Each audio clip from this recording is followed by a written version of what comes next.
Salut les internautes, j'espère que vous allez bien. Aujourd'hui les amis, on se retrouve pour une nouvelle vidéo. Donc aujourd'hui les amis, aujourd'hui c'est le grand jour.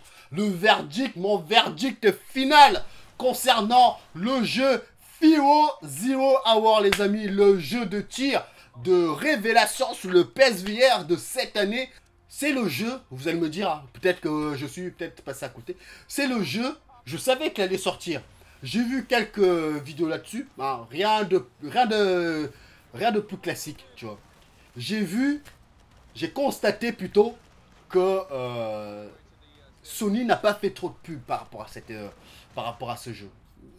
Il y avait des choses, mais pas à la télé. Il n'y avait pas un engouement médiatique concernant ce jeu avant sa sortie, tu vois. Je me suis dit, aïe, est-ce que ça s'annonce mauvais ou pas? Mais je me suis souvenu que on a fait de la putain de pub avec Bravo Team. Et à la fin, c'était une calamité, c'était une bouse terrible. Ce jeu-là devait même pas sortir sur la réalité virtuelle parce que c'est même pas du contenu positif, c'est que du négatif concernant la réalité virtuelle. Sur ce genre de jeu, FPS. Avant de donner mon opinion, j'ai voulu quand même me tester, tu vois. Même si je savais déjà que, d'après les retours, ça avait l'air positif. Comme vous avez pu le voir, j'ai testé le mode en ligne et le mode pas en ligne. Donc le mode hors ligne, c'est bien parce que pour les gens qui n'ont pas forcément de connexion, ça peut arriver, hein, tu vois, la connexion pourrie, ça peut arriver. Bon, vous pouvez déjà bien vous éclater avec des petites missions secondaires, tu vois. Donc ça, c'est pas mal. Et après, j'ai aussi testé le mode en ligne.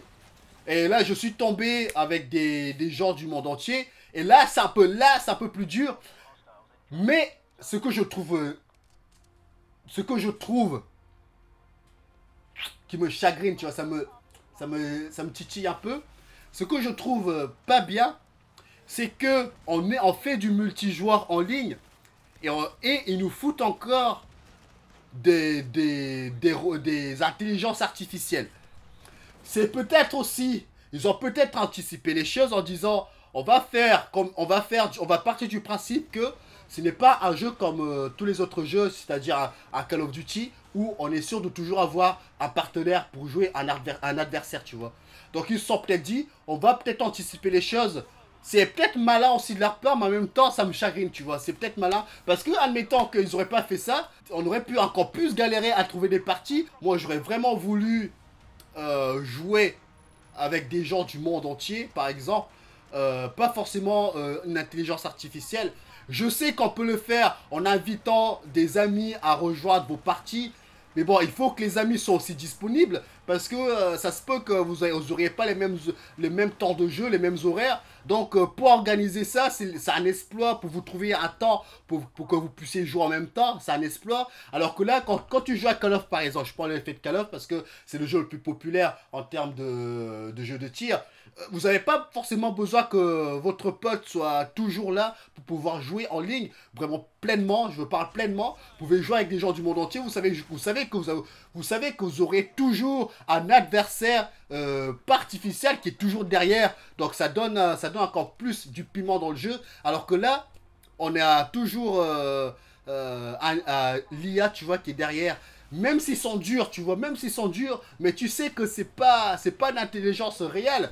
Mais malgré ce petit point négatif, le jeu en lui-même est super bien, tu vois. Le jeu en lui-même est super bien. Les effets sonores, la réalité virtuelle, ça passe aussi vers l'audio, j'arrête pas de le dire. Bravo Team, c'était une calamité sonore, même à Arc Park, il me semble que c'était ça, ouais. Arc Park, c'était les balles, n'en parlons même pas, on n'entendait rien. On n'entendait rien. C'était vraiment comme si le jeu... Encore une fois, c'est un jeu qu'on a mis au devant de la scène. Mais à la fin, c'était une bouse terrible. C'est vraiment un jeu qui, pour moi, a été soigné à quelques détails près, aux petits oignons.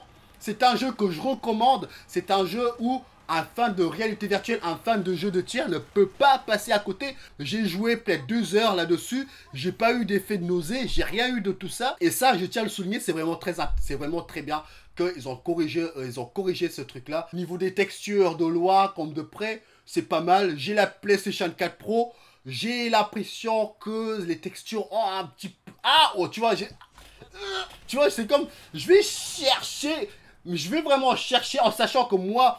Je pense qu'en pas mal de gens d'entre vous, vous n'avez pas forcément une télé 4K. De toute façon, les textures ne passent pas par la télé, ça passe directement dans les deux écrans qu'on a dans le casque.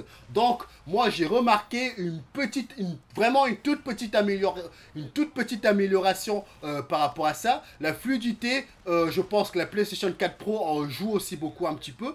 Donc, je ferai aussi un verdict concernant la PlayStation 4 Pro. Est-ce que ça vaut vraiment le coup ou pas? Ce qui me dérange, je reviens là-dessus. Ce qui me dérange aussi, c'est qu'on n'a pas un petit mode histoire. Même un petit mode histoire qui dure genre 2 heures. Moi, ça m'aurait suffi.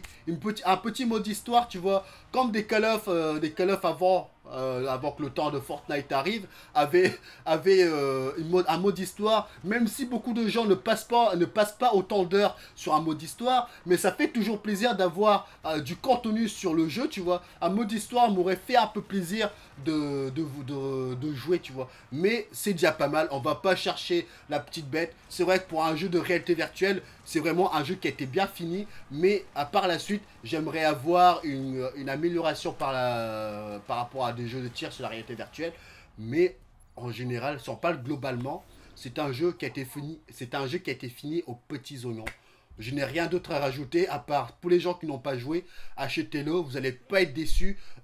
Si vous pouvez revendre Ark Park et Bravo Team, et ça vous coûtera un Fewo Zero Hour. Donc voilà.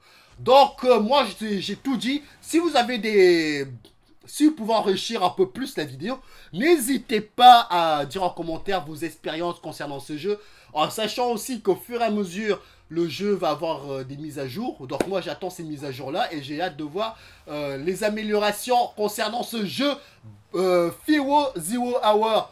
Donc voilà les amis, donc voilà, que dire de plus concernant ce Fewo Zero Hour. Donc je pense que j'ai résumé ce que le jeu nous propose pour les gens qui vont l'acheter dès maintenant.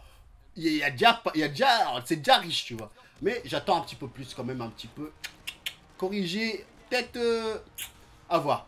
Donc voilà les amis, donc voilà, fin de jeux vidéo et de la réalité virtuelle.